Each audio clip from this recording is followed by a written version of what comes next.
Okay, today we got a 2006 Subaru Outback all-wheel drive with a 2.5. If you like the videos, please like and subscribe. Helps the channel out.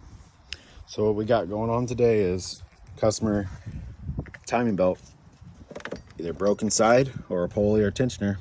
About to start taking it down, figuring out what's going on.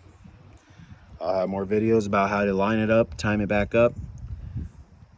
Pretty easy to work on. Take the fans out. It comes out with a 10 millimeter, 10 mil. This one's a little tricky because the reservoir sits right here, but you can get it very easy. Down here, there's a 10 mil that goes right here, just for the left side only. Then over here you have two, one that goes right here, and then one goes right here.